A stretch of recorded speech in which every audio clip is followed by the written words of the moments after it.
안녕하세요. 젊은 정신과 의사들이 하는 솔직하고 은밀하고 자상한 정신건강과 마음 이야기 내부자들입니다. 자, 오늘은 저희가 간만에 5명이 다 모였습니다. 다 모이기 위한 시간을 조금 억지로 잡다 보니까 시간이 지금 거의 밤 12시가 다 돼가고 있네요. 그러니까요. 이게 다 대박 원장 김지용 선생님 때문이죠. 고정 맞아요. 방송인이자 대박 의원의 원장님이시죠. 그렇죠. 정말 잘 나가요. 제가 몇 번 빠지면서 약간 불안했었거든요. 뒷담화를 얼마나 할까 좀 불안했었는데 생각보다 수위가 되게 약하더라고요. 그래서 처음에는 다행이다 했는데 좀 지나니까 그냥 아예 존재감이 없어지는 거예요. 저도 그랬었다니까요. 정현이가 순간 머릿속에 정현이가 옛날에 이래서 그랬구나라는 생각이 막 할 말이 떠올랐는데, 네. 근데 최근에 좀 사담이 많아진 것 같다라는 피드백을 주셨는데 이제 없는 사람이 지용이 형 얘기를 자꾸 하니까 더 좀 그렇게 그쵸. 느끼신 게 아닌가. 그래요? 다 김지용 선생님 때문이네요. 죄송해요. 그렇죠. 네. 네. 근데 지난번 녹음 때 제가 진짜 꼭 올라 그랬었는데 그 마지막 2017년 마지막 녹음이니까 특히 올라 그랬는데 오동훈 선생님이 오후에 자기 안 된다 그래가지고 오동훈 선생님 참석시켜드리려고 제가 희생했었잖아요. 제가 안 오겠다 그랬잖아요. 네. 이번에도 빠지면은 제가 너무 장기 결석이 되겠다 싶어서 시간 잡다 보니 이제 밤 12시가 됐는데 사실 전 밤 12시에 하자 얘기 꺼내면 여러 안 될 거라고 생각했는데 웬일로 다들 이렇게 금방 찬성하더라고요. 저희는 그렇게 바쁘지가 않아요. 네, 제 생각에는 다른 목적이 다 있는 것 같아요. 애기도 어차피 이미 잠들었고 늦은 김에 뭐 회식이라던가 특히 오동훈 선생님이 이제 뭐 회식 이런 단어를 바로 꺼내더라고요. 네, 부정하지 않겠습니다. 오늘 뭐 회식 하기로 했었어요? 몰랐던 얘긴데. 원래 너 뺀 채팅창에서 또 얘기했어. 그래요? 4명 나도 못 채팅방 들은 것 입장에서 같은데. 3명 채팅방 있나 보다. 네. 따로 파자. 아무튼 지용이 형 저희 배려인데 그걸 그런 식으로 폄하하시면 안 될 것 같고요. 근데 굉장히 오랜만에 본 것 같아요. 한 2주? 3주? 네. 굉장히 오랜만에 봤는데 저는 그 포털 기사에서 봤어요. 아. 김지용 선생님 얼굴. 네. 그 무슨 퀸이라는 인터넷 잡지에 인터뷰 하셨던데? 정말? 모르죠? 네, 몰랐어요. 진짜요? 와. 야, 얘기도 안 하고 그렇게. 엄청 긴 인터뷰가 났어요. 와, 진짜요? 이거 진짜 얘기 안 했어요. 그 같이 개원하신 선생님하고 더블로 인터뷰하면서 이제 우리는 이제 아니, 근데 아우로 뭐 반중. 생각해보면 우리 남이잖아요. 그러니까요. 제가 그 얘기하려고 그랬어요. 네. 오랜만에 봐서 되게 반갑고 뭐 그렇긴 한데 좀 거리감 느껴지는 게 무슨 유명인 게스트 모신 느낌도 조금 나네요. 그러니까요. 좀 본인 비난 너무 안 한다고 해가지고 서운해한다더니 뭐 이렇게까지 얘기가 나오는데 근데 아까 또 은근슬쩍 동훈이가 회식 얘기 먼저 꺼냈다고 얘기를 하는데 오늘 회식 얘기 자체는 지용이 형이 먼저 꺼냈잖아요. 그러니까요. 전에도 한번 우리가 모였을 때 다 같이 술 조금씩만 마시고 있으니까 지용이 형이 혼자서 이거 다들 안 되겠다 나 혼자 마셔야겠다 하면서 자작 계속하고 혼자 막 들이키고 그랬었던 것 같고 뭐 오늘도 회식 얘기는 지용이 형이 먼저 꺼낸 것 같고 제가 그 음주 습관이 좀 안 좋아가지고 이게 좀 동훈이 영향도 있긴 한데 저번에 그 회식 자리에서는 동훈이가 또 없었잖아요. 저한테 왜 안 왔냐고 되게 뭐라 그러더라고요. 자기 술 퍼마셔야 되는데. 진짜 이 습관이 안 좋은 게 제가 여기 멤버들한테도 이게 쪽팔려서 얘기 안 한 건데 얼마 전에 이제 방송 그 제가 출연했던 거 뒤풀이 회식을 했는데 그 신동엽 씨 옆에 앉아서 술 마시고 있어요. 드디어 뭐야. 사진 100장 찍었을 거 아니에요. 왜 안 이게 보여줘요? 제가 진짜 팬이었거든요. 중학생 때부터 신동엽 씨 이제 남자셋 여자셋 이런 거 네, 보면서 완전 그쵸. 팬이었는데 네. 너무 좋아가지고 달렸어요? 술을 달리지도 않았어요. 근데 그 전날 거의 밤을 새고 갔거든요. 바빠가지고. 그러니까 이제 늙어서 체력이 없어가지고 1시간 만에 거의 혼자 잠들어가지고. 거기서요?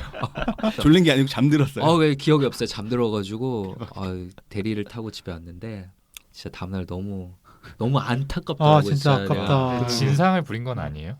모르죠. 그러니까 모르죠. 앞으로 더 이상 방송에 섭외되는 일은 없었다고 한다. 기사가 안 나는 거 보니까 뭐 뭐 범죄를 조용했나 봐요. 저지르시진 않았나 보네. 네. 언제까지 아니면 너무 큰 사건이라서 기사화 시킬 수도 없을지도 몰라요. 그러게요. 뭐 나중에 엑스파일 그런데 이렇게 진짜 하여튼 후회가 막심합니다.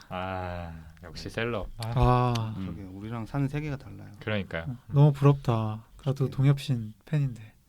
어쨌든 지용이 형 그때 뭐 1시간밖에 못 하고 잠들었다고 하니까 어쩔 수 없이 회식을 좀 해야 될 것 같습니다. 사실 저는 그렇게 집에 내려갈 버스도 기차도 없거든요. 강제로 여기 있어야 돼요. 하여튼 뭐 제가 술은 잘 못 마시지만 다들 오늘 집에 안 들어갈 각오 하시기 바랍니다. 네, 좋습니다. 아, 좋습니다. 예. 뭐 저희 사담은 좀 이 정도로 정리를 해보고요. 이제 본 방송으로 좀 들어가 보도록 하겠습니다.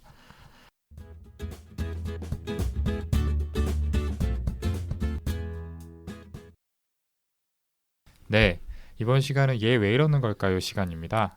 언제 어디서나 한 명쯤 있을 법한 그 사람의 심리를 저희 정신건강의학과 의사들이 파헤쳐드리는 그런 시간이죠. 이번 시간에는 어떤 사연이 준비되어 있을까요? 우리 손정현 선생님 그리고 윤희 선생님 두 분의 목소리로 들어볼게요.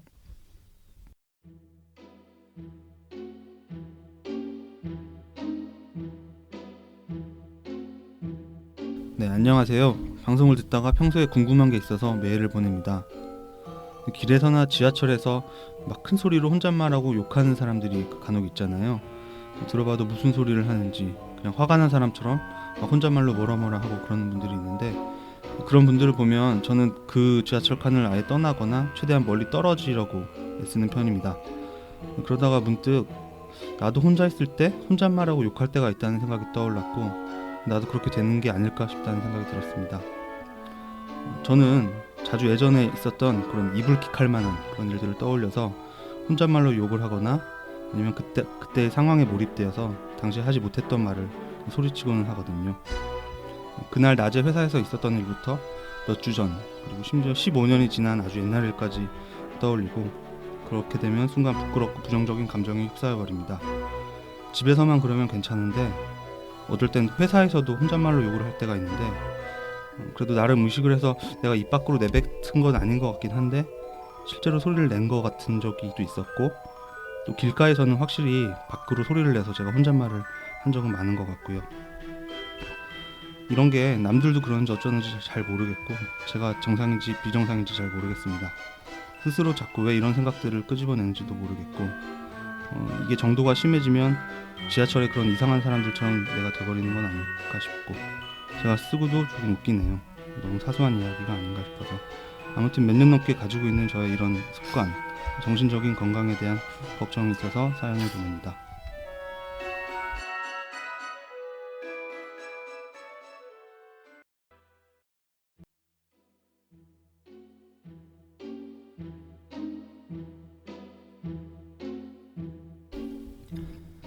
네, 안녕하세요. 저는 아주 오래전에 샤워를 하고 나오는 저한테 아내가 물었던 게 기억이 납니다. 샤워하면서 전화통화했어?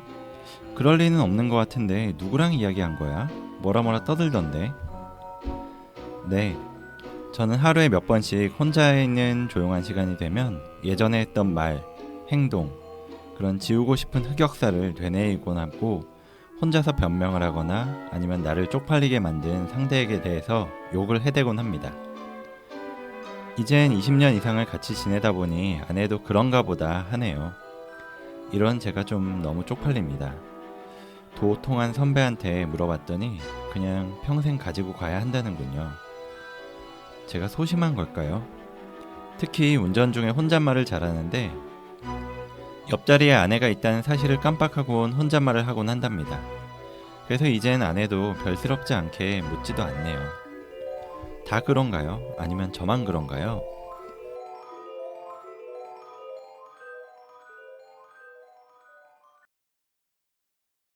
네, 잘 들어봤습니다.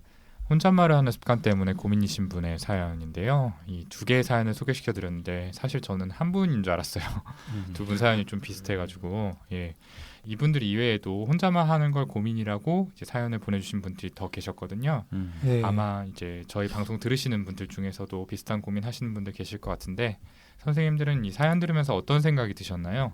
네, 정말 비슷한 고민하시는 분들 많이 봤었고, 진료실에서도 혼잣말을 주증상으로 내원하시는 분들은 거의 없지만, 근데 이야기하다 보면 나 이거 좀 문제 있는 거 아닌가? 이러면서 혼잣말에 대해서 물어보시는 분들이 있거든요. 그렇죠. 네.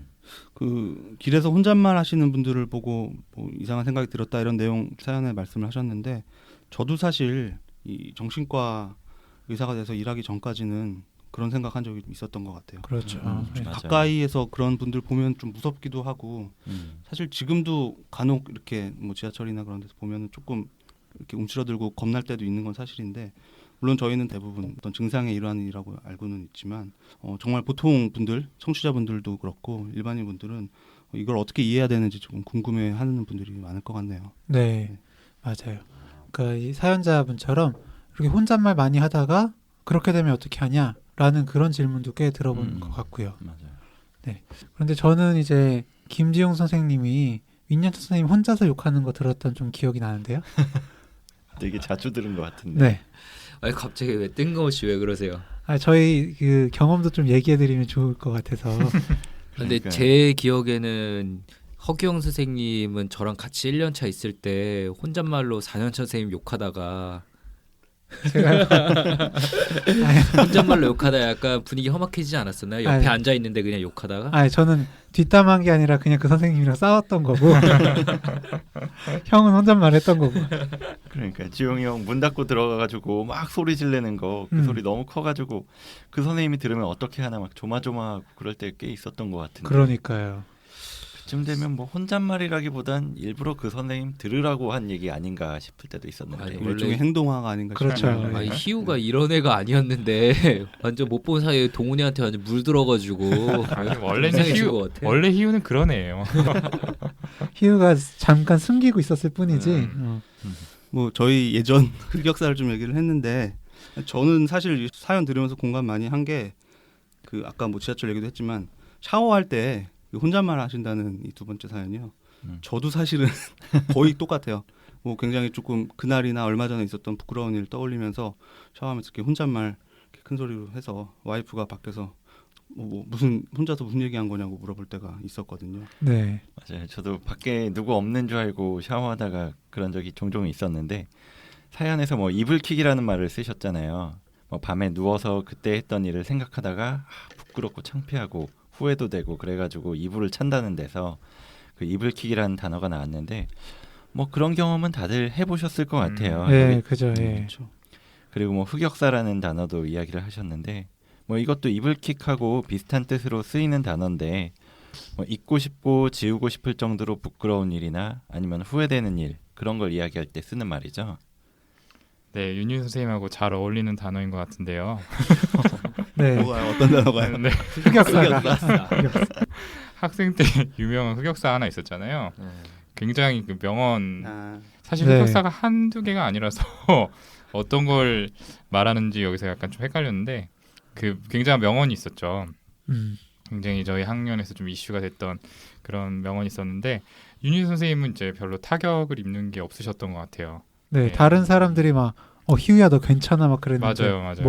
뭐가 막 이러면서 네, 네, 이슈가 뭐, 됐는데도 뭐 한번 이 자리에서 직접 이야기해 주실 수 있을까요?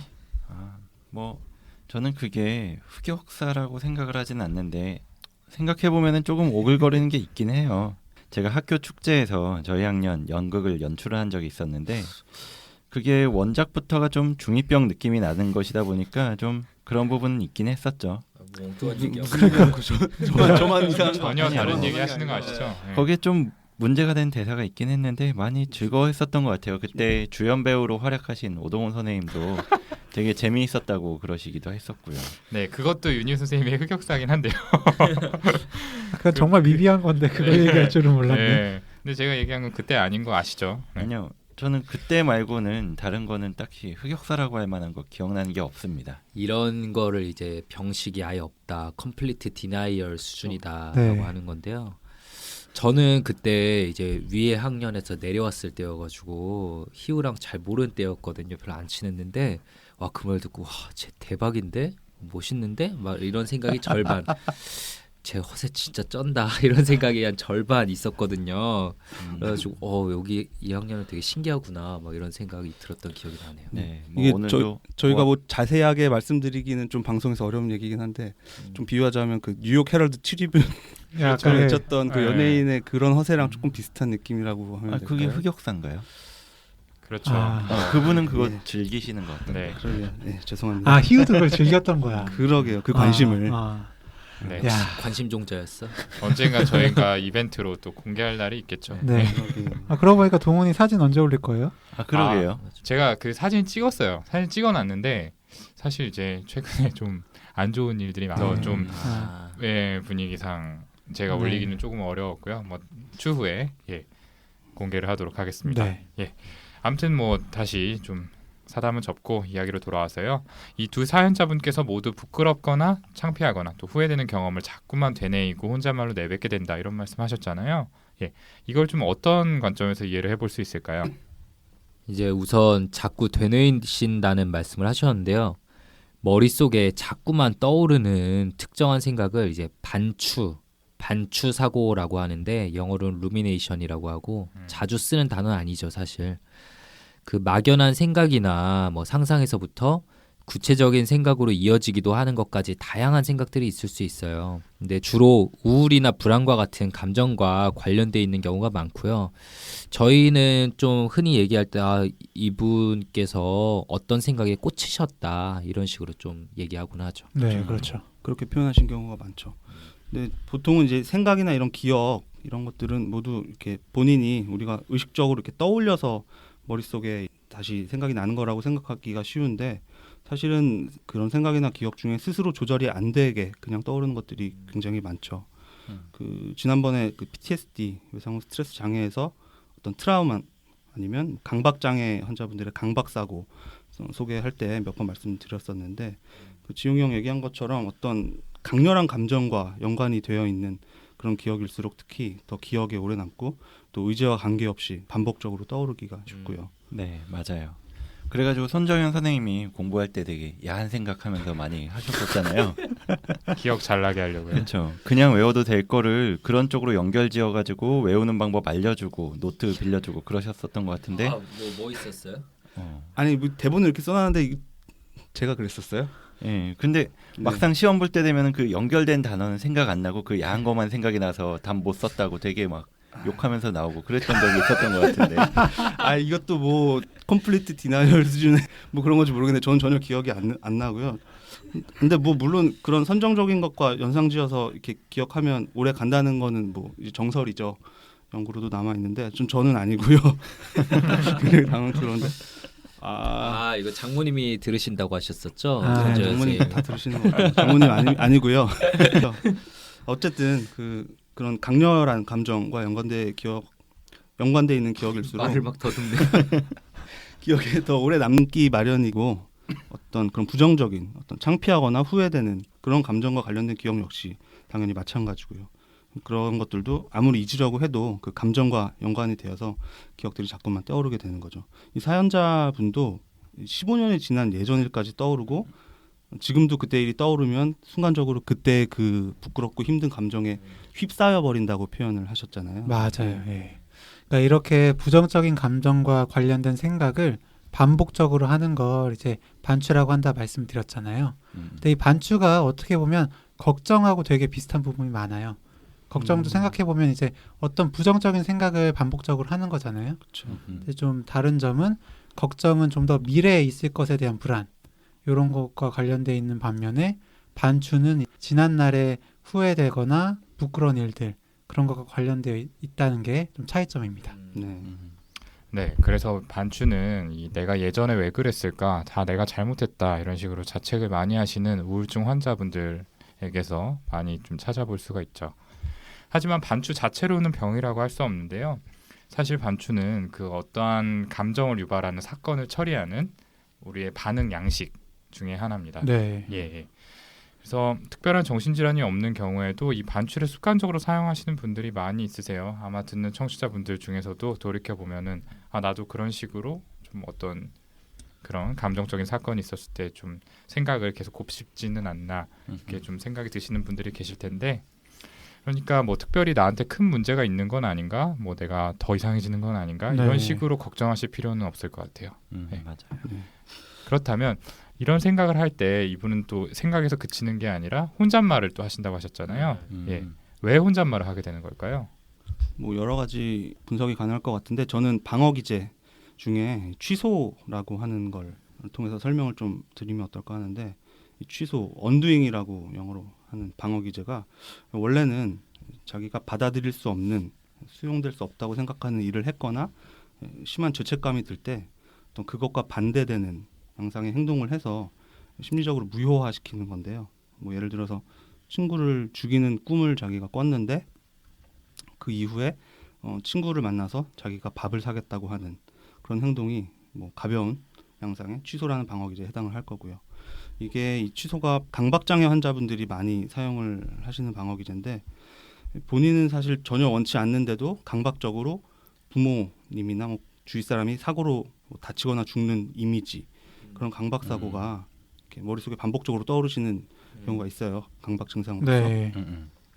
그렇게 되면 본인이 당연히 죄책감이나 어떤 불안을 심하게 느낄 수밖에 없는데 그때마다 그 사람 주위 사람들을 위해서 뭐 기도를 한다거나 어떤 그런 식의 강박 행동을 하는 것을 저희가 이 취소라는 방어기제로 설명을 합니다. 좀 설명이 길어졌는데 마찬가지로 이 반추를 하게 되면서 자꾸 그 생각들을 떠올리면서 부끄럽고 후회가 드는 감정이 들게 되는데 그 기억이 떠오르는 것 자체를 없애버릴 수는 없으니까 어떤 혼잣말을 하는 그런 상징적인 행동으로 무효화를 하려는 거라고 볼 수가 있는 거죠. 네. 이렇게 손재 선생님 설명 들어보니까 이제 혼잣말 하는 걸 일종의 어떻게 보면 강박 행동으로 좀 생각해 볼 수도 있을 것 같아요. 그러니까 혼잣말 하는 내용 중에 또 쪽팔리게 했던 상대한테 욕을 할 때도 있다고 하셨고 또 자기도 모르게 이렇게 뭔가 변명을 할 때도 있었다고 하셨잖아요. 그러니까 실제로는 할 수 없었던 그런 뭐 욕이나 변명 같은 거를 하는 어떤 취소 방어기제를 사용하신다고 볼 수도 있을 것 같습니다. 네. 네, 좋습니다. 그리고 이 사연자분께서 이렇게 혼잣말을 하다가 그 길이나 지하철에서 큰 소리로 혼잣말하는 그런 분들처럼 될 것 같다 이런 얘기도 해주셨잖아요. 네. 여기 대해서도 좀 이야기를 해볼까요? 네, 뭐 여러 가지 이유들이 있을 수 있는데 그 중에서 뭐 혼자 있는 공간이 아닌데도 큰 소리로 욕을 한다는 게 그게 남한테 피해를 준다는 걸 인지하지 못하거나 아니면 인지하더라도 조절을 못하시는 분들이 있어요.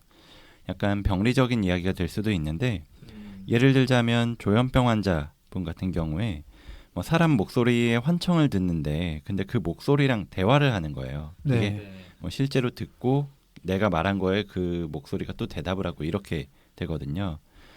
그래서 칭찬하는 내용이나 아니면은 긍정적인 내용을 들으면은 그냥 웃거나 뭐 조용히 이야기할 수도 있는데 만약에 자기를 비난하고 뭐 욕하고 뭐 이런 얘기가 되면은 말다툼을 하게 되고 그러면서 싸우고 그러는데 그게 혼자만 듣는 소리다 보니까 옆에서 볼 때는 막 혼잣말로 욕하고 소리 지르고 이렇게 보일 수는 있는 거죠. 네. 확실히 그렇게 환청과 대화를 하시는 분들이 굉장히 많이 계시고요. 그리고 또 틱 환자분들도 크게 욕을 하시는 경우들이 있어요. 맞아요. 그러니까 틱이라고 하면은 아마도 많이들 떠올리시는 게 눈을 깜빡이거나 뭐 기침을 한다든지 어깨 들썩인다든지 이런 모습을 생각하기가 쉬운데 음성 틱이나 외설증처럼 소리로 나오는 틱도 있습니다. 뚜렛. 네. 그러니까 이런 외설증은 이제 욕을 하거나 어떤 외설적인 말을 하지 않으면 그 불안감이 막 너무 심해져서 견디기 힘든 거거든요. 그래서 결국엔 참지 못하고 이제 욕을 하게 되는 거죠. 맞아요. 가끔 막 이제 틱장애 환자분이나 뚜렛 이런 거에 대한 기사가 나오면 저도 이렇게 댓글들을 또 보면 안 되는데 네. 또 정신과 기사니까 어떤 게 달렸나 이러고 가끔 보면은 아 무슨 욕이나 외설적인 말을 해도 되는 면허냐 뭐 살인 면허처럼 욕 면허냐 참으면 되지 그런 병이 어딨냐 병 핑계 대고 다 하는 거다 뭐 이런 댓글들이 꼭 상위권에 꼭 있더라고요. 누가 거기다 공감을 그렇게 누르는 건지 모르겠는데 제가 예전에 봤던 틱장애 환자분 중에 자기 입을 이렇게 청테이프로 꽁꽁 싸매고 다니던 분이 계셨어요. 근데 그분 입장에서 생상해 보면은 얼마나 힘들겠어요. 그러니까 원치 않게 나오는 욕설 때문에 다른 분들의 시선을 막 다 견뎌야 하는 거잖아요. 네. 지하철을 타고 가는데 그게 약간만 틈이 생겨도 막 소리가 새어나서 사람들이 다 쳐다보고 정말 자기 미칠 것 같다라고 하더라고요. 정말 그 기억이 생생한데 그리고 또 이제 환청 같은 정신병적 증상 때문이거나 이제 저희가 지금 얘기한 음성 틱의 증상의 하나로 큰 소리 치거나 욕하는 분들을 보면서 이상한 사람이다라고 라는 생각이 드는 건 당연한 것 같아요. 근데 그분들께서는 치료받을 여건이 되지 않아서 증상이 그대로 노출되고 있는 거니까 적절한 치료를 받아서 또 일상에 잘 적응하실 수도 있는 분들이거든요. 네. 예, 그러니까 다들 그런 점을 좀 감안하고 봐주셨으면 좋겠고, 어쨌든 사연자분께서 걱정하시는 것처럼 혼잣말을 많이 한다고 해서 그런 틱이나 환청 같은 증상으로 발전하는 건 절대 아니니까 그 부분에 대해서는 걱정하지 않으셔도 될 것 같습니다. 네, 좋습니다. 그럼 이제 사연자분께 좀 도움이 될 만한 말씀을 드려야 할 텐데요. 좀 어떤 조언을 드릴 수 있을까요? 네, 저는 이 두 사연자분들이 부끄러운 감정이라는 걸 다른 분들보다 많이 느끼시는 편은 아닐까, 그런 생각을 좀 해봤어요. 이 부끄럽다고 하는 감정은 다른 사람들이 나를 어떻게 평가할까, 그거를 생각하다 보니까 시작이 되는 거거든요. 네. 뭐 예를 들자면은 실수로 뭐 바지 지퍼를 열고 돌아다닐 수가 있잖아요. 뭐 그런 경험 다들 안 해보신 분은 없을 텐데, 그게 뭐 다른 사람이 보고 알려줬다면은 되게 부끄러울 수가 있고, 막 집에 와서 아 내가 왜 안 잠궜지 막 이러면서 되게 쪽팔려하고 그럴 수가 있거든요. 네. 근데 뭐 혼자 있을 때는 뭐 바지 지퍼가 열려 있든 아니면 바지를 안 입고 있든, 네. 아니, 이건 좀 그런가? 아무튼 어쨌든 남들이 보지 못하는 상황에서는 큰 상관은 없거든요. 근데 사람들이 의외로 다른 사람들의 일에는 별로 신경을 쓰질 않아요. 그렇죠. 그렇죠. 다른 사람들은 뭐 그 흑역사 이런 거에 대해서 아예 기억도 못하거나 아니면 크게 생각하지 않을 가능성이 훨씬 커요. 윤희우 선생님은 완전 반대네요. 그러게요. 아주 아주 드문 경우죠. 잘 모르겠는데 오히려 본인이 그 흑역사에 대해서 너무 아무튼, 안심하고 계시는 것 같아요. 네. 그렇죠. 뭐 신경을 안 쓰면 되잖아요. 아, 아무튼 멋있다. 이런 흑역사에 대해서 어떤 미국의 코넬 대학교에서 심리 실험을 한 가지 한 게 있었어요. 어떤 실험이었냐면 티셔츠에다가 되게 이상한 사람 얼굴을 인쇄를 해가지고 입고 강의실에 들어간 거예요. 그런 다음에 강의가 끝나고 나서 나왔을 때 그 사람한테 물어보기를 몇 명이나 그 이상한 티셔츠를 입었다는 걸 기억을 할 것 같냐, 이렇게 물어봤다고 해요. 그러면은 그 피험자들은 한 평균 잡아서 50% 정도가 이걸 알아보지 않았을까, 그렇게 생각을 한다고 해요.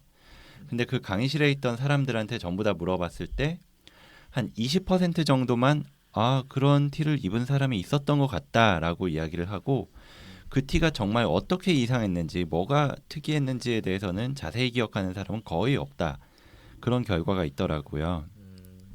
그래서 이거를 그 연구진은 스포트라이트 효과라고 해서 뭐 나는 사람들이 나를 주목하고 있을 것 같다, 나한테 스포트라이트가 있을 것 같다라고 생각을 해서 걱정을 하고 막 신경 쓰고 막 그걸 흑역사로 생각하고 이불킥을 하고 이렇게 된다는 건데, 사실은 내가 생각하는 거에 비해서 다른 사람들은 거의 그거를 알지 못한다, 이런 연구 결과도 있거든요.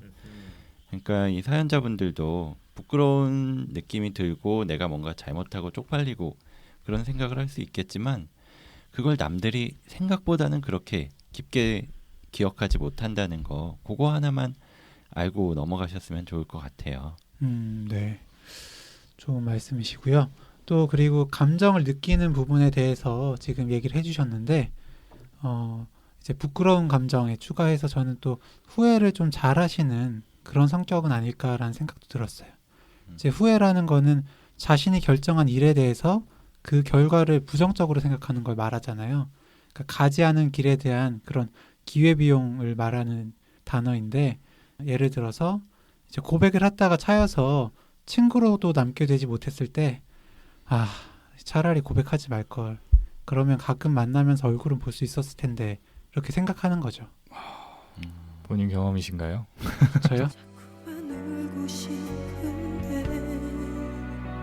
당연하게 들리네. 이거 네. 편집할 때 BGM 깔아주세요. 네. 아닙니다. 친구라도 될 걸 그랬어. 친구라도 될걸 감정이 완전 뚝뚝 묻어나요. 아닙니다. 눈가가 촉촉한데. 저는 고백을 하면 성공을 하는 편이었기 때문에.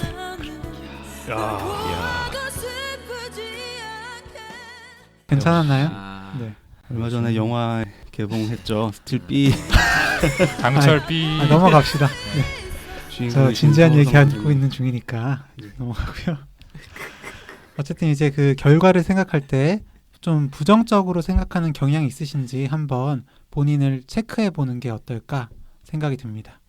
그러니까 후회가 됐던 그 일에 대해서 이야기를 한번 해보면서 자세히 살펴보는 거죠. 그러니까 그 과정에서 후회됐던 감정을 정리할 수도 있고 또 그 결과에 대해서 좀 다르게 평가할 수도 있는 거거든요. 이야기하는 게 이제 너무 힘들지만 않다면 뭐 아내나 뭐 다른 가족과 얘기하는 게 좀 좋을 것 같고요. 만약에 너무 뭐 부끄럽거나 후회돼서 이야기하는 게 너무 힘들다라고 한다면 이제 전문적으로 면담 치료를 하는 이제 선생님의 도움을 받으실 수도 있겠습니다. 네, 저희가 면담 치료 설명드리면서 여러 번 말씀드렸던 게 그 뭔가 강렬한 힘든 감정을 입 밖으로 꺼내서 이렇게 얘기를 하는 것만으로도 꽤 많이 치유가 되는 그런 효과가 있다고 말씀을 드렸었는데 네. 주위에 그런 걸 말씀드릴 사람이 있다면 제일 좋겠지만 없다면 말씀대로 조금 전문적인 도움을 받으시면 좋겠다는 생각을 저도 했고요. 그리고 그 희우가 얘기한 그런 실제로 쪽팔린 일이 아닌데 본인이 그렇게 받아들였을 수도 있다. 뭐 그것도 중요한 부분이지만 저는 그런 감정과 연관된 기억이 자꾸 이렇게 뭐 15년 전 기억까지 자꾸 떠오르면서 힘들게 하는 그 자체에 대해서 혹시는 내가 왜 이럴까? 내가 이러다 미치는 게 아닐까? 네. 사연자분도 걱정을 하고 계셨는데 그 부분에 대해서 그게 자연스럽다라고 하는 점도 좀 말씀을 드리고 싶어요. 그러니까 뭐 저희들도 아까 서두에 뭐 농담으로 말씀드렸던 흑역사가 많지만 실제로 저도 말씀드리기조차 힘든 진짜 쪽팔린 기억이 있을 수 있잖아요. 말 그대로 흑역사. 진짜 네, 실수를 네. 했거나 후회할 만한 일을 했을 수 있는데 그렇다고 하면 당연히 강렬한 감정이 연관이 되고 그러면 그렇죠. 계속해서 내가 떠올리고 싶지 않아도 떠올리게 되는 거. 그러니까 그거에 대해서 너무 부자연스럽게 생각하지 않으셨으면 좋겠어요. 네, 좋습니다.